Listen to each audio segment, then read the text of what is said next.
So it would appear that I was a little premature when I wrote off the Seahawks a couple weeks ago after they dropped their opener to the Rams. They are now 2-1 on a 2-game winning streak. So clearly, I need to bring in someone that knows a little bit more about this team. So we're going to welcome in Kelvin Domingo, Steezy A. Smith.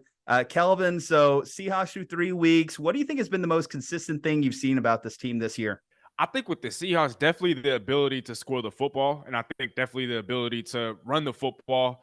There are a couple aspects of the offense that I'm not in love with, particularly third down and Seattle's lack of, I guess, ability to convert efficiently on third down. But I think for the most part, with the exception of week one, I know Seattle always seems to have a hard time with the LA Rams, but the offense has showed plenty of signs of life. And that's without even getting a Jackson Smith and Jigba involved. And so I think this offense has a lot of potential. So do you think that week one was just ultimately a bad pairing? They just got a bad luck of the draw with the Rams? I think you could say that, but I don't want to take any credit away from Sean McVay and the Rams. I feel like even for me, I was a little above the consensus as it pertained to the Rams heading into the season. I was a little higher on the Rams. I knew that they were going to contend, for a, let's say, like a wild card spot in the NFC. And just dating back to, I don't know how long it goes, but the history between the Rams and the Seahawks, it doesn't matter who's good, it doesn't matter who's bad. Every time these two teams play against each other, it's always a slugfest. It's always a dogfight. And, who's supposed to win doesn't always win. And so I don't want to just chalk it up as like, oh, yeah, it's a game against the Rams. Because who knows? Maybe Seattle does stumble like that down the road. But I guess for the most part, you can say that, Julian. Steezy, the Seattle Seahawks have been in an interesting position for a couple years because they now have Kenneth Walker and they drafted Zach Charbonnet. I always butcher his name, but they have completely revamped the running back room. Obviously, new quarterback room. Noah Fant comes in. They draft Jackson Smith and Jigba, as you mentioned. So how do you feel, say, 18 games into this revamped offense? How do you feel about what the Seahawks are putting forward? Potential was sky high. I mean, you look at the Seahawks and where they stand right now. Last time I checked, they're top 5 in the NFL in scoring as far as how many points they're putting up per game. And that's through week 3. I know it's early in the season, but to be top 5 at this point in the season, especially for a team as young as Seattle, I think that's definitely saying something. And like I talked about, you haven't really gotten a Jackson Smith and Jigba involved. You haven't really had your 2 starting tackles healthy. You haven't had a healthy defense. Tariq Woolen didn't play. Jamal Adams has yet to play. He will play next week against the Giants on Monday Night Football. And so I think for Seattle to kind of be where they're at offensively, they're ahead of schedule, far ahead of schedule. I mean, like I said earlier, this team is top 5 in the NFL in scoring, entering week 4 at the conclusion of week 3, entering week 4, top 5 in the NFL in scoring. And so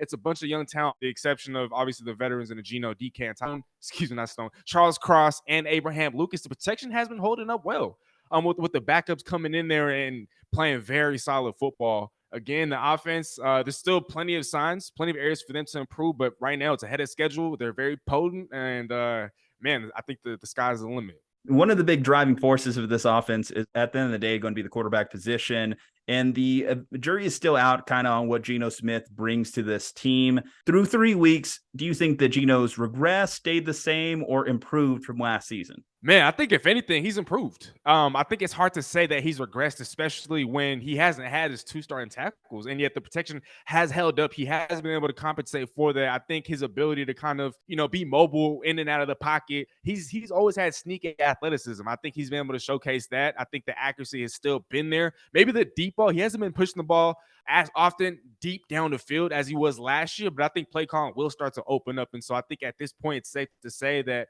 he hasn't regressed. He hasn't just stayed where he was. I think he's only improved. I'm curious about the Jackson Smith and Jigba part of this because we've kind of touched on it a couple times. Like when they drafted him, it was a strange choice because they had the 2 top wide receivers. People started to ask the questions like, is Lockett not going to be coming back? What's the future with DK and everything? It was just an interesting choice. But the thing that I've kind of focused in on is like, this was kind of like a plethora of riches type of pick. Like they had everything taken care of from all the picks they had. And so what do you think about Jackson Smith and Jigba? I mean, not just not getting the targets, but really not playing as many snaps as we would have anticipated from a first round pick. Well, 2 things. I think one, wide receiver 3 has been in need in Seattle for I don't know how long now. It's been the past 3, 4, 5 years in which, Seattle fans have been clamoring for a guy behind a DK and a Tyler Lockett just because the receiver depth chart in Seattle has been top heavy. there hasn't been a reliable third option. And so I think that was most definitely a need. I didn't think it was a luxury pick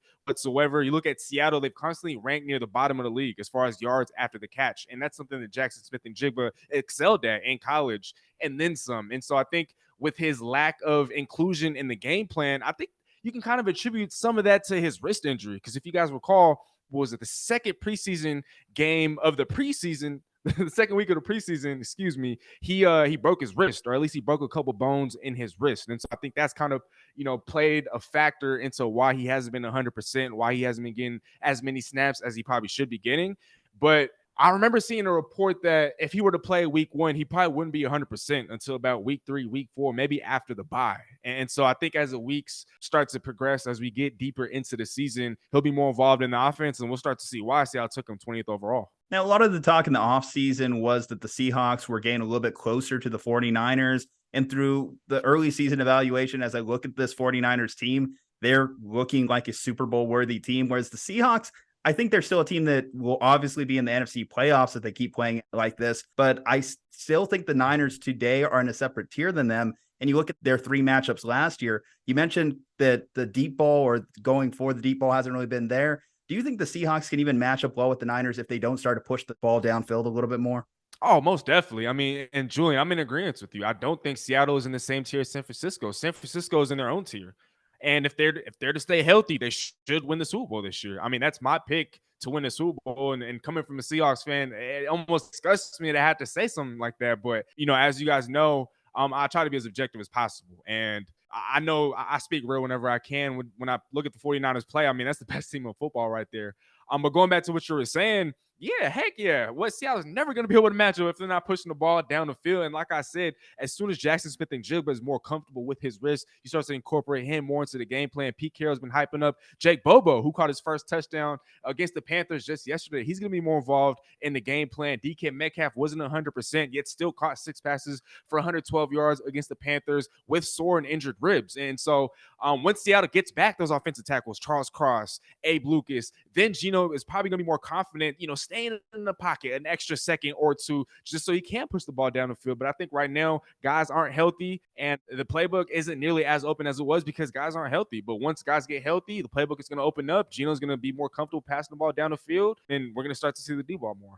So if we are looking at tiers of like tier 1 is 49ers, tier 2 is Eagles, is tier 3 like the Seahawks, Cowboys, Detroit Lions kind of group in your mind? Yeah, honestly, yeah, I'd have to say so. I talked about this earlier. Seattle still has to work on third down execution, both offensively and defensively. There's too much of a discrepancy there. Carolina, if last time I checked, was 10 of 19 on third down. Seattle, 3 of 13, their offense. That's not going to cut it. And Seattle's lucky they even scored 37 points. This Carolina Panthers team is beat up defensively. They're missing a couple of starters. And so Seattle could have scored 50 plus if they converted more third downs and if the 5 field goals they had turned to a couple more touchdowns. And so, yeah, I think right now, I think you'd be right in saying that Seattle's kind of in that tier 3. They're still, I think, in a playoff lock.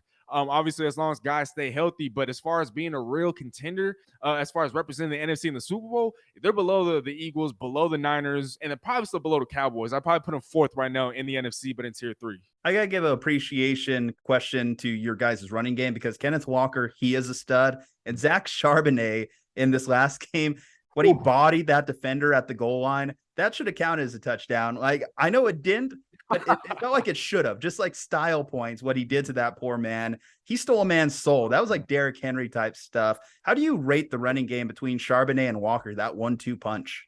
Man, some people thought I was crazy going into the season. I was hyping up the Seahawks backfield. I said that by season's end, this is going to be a top 3, top 5 running back duo in the National Football League. And I think we're starting to see that before our very eyes. I keep talking about ad nauseum. The 2 tackles have not been there. So imagine how much better these guys are going to look once the tackles are there. And they're already doing this, right? Ken Walker, in my eyes, and in my own objective opinion, he should have been Offensive Rookie of the Year last year. He had the most first-place votes. And so the way I look at him, he's the reigning real Offensive Rookie of the Year. No shade, no disrespect to Garrett Wilson, but Ken Walker is that dude. Zach Charbonnet, he was once compared to DeMarco Murray. And as you guys probably remember, when he was with the Cowboys, he was over here winning rushing titles. And so, man, I think the future is absolutely bright for this run game. And Julian, like he talked about, he sent that man flying back to Carolina. Oh man. Dude, I'm so glad that Pete Carroll has gone into the playbook and added the Kenneth Walker do cool shit plays. Like when he was in college, that was just the greatest thing. It's just like, hey, this play call, Kenneth Walker do cool shit.